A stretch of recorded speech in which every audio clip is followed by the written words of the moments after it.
I'm Kyle Langlands. I'm a powertrain design engineer working on Victory Powertrain. I was design team technical lead for the V106 project. Well, the V106 6-speed is the latest generation in our Freedom engine line.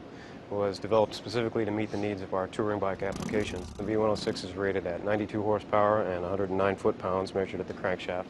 The performance parameter that the everyday rider cares most about is passing authority at highway speeds. Maintaining the torque curve through the mid-range and into the higher RPM range allows you maximum passing power. These are rear-wheel performance curves that were recorded on our dyno here in Wyoming. Most large V-twin engines are able to provide high torque just off idle, but the competitor's torque curve dives sharply after that initial peak value, whereas with Freedom engine, you'll notice it continues strong throughout the mid-range and keeps going into the higher RPM range. To make more power, you've got to pack more air into the cylinder.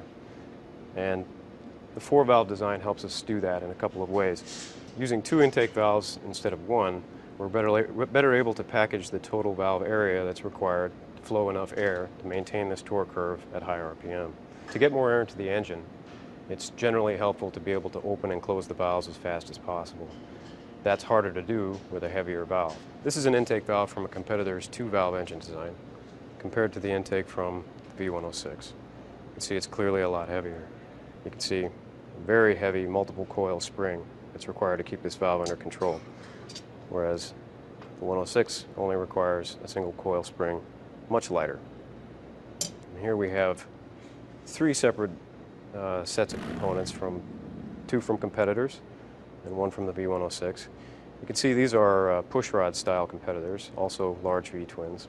In the one case, we have not only the heavy intake valve, but the mass of a heavy translating lifter, a pushrod, a heavy steel rocker arm. By contrast, the only parts connecting the valve to the camshaft in the V106 engine is a lightweight cast aluminum rocker arm.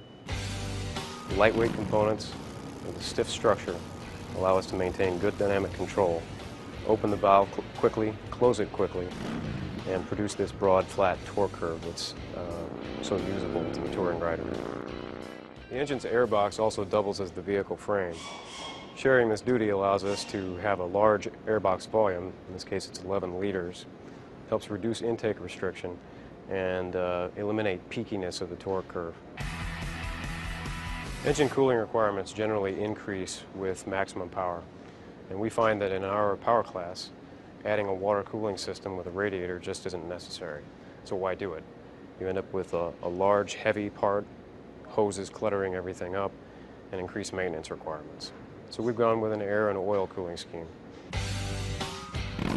Carrying the power from the V106 engine to the rear wheel is our 6-speed transmission. We took our original 5-speed transmission and simply added a gear ratio to it to allow you to drop engine RPM at cruise.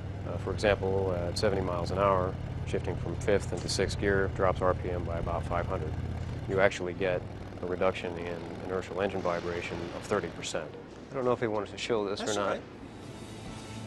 That's me. All the engineers and technicians who worked on the project have our initials molded into the back of this body panel. We all signed it.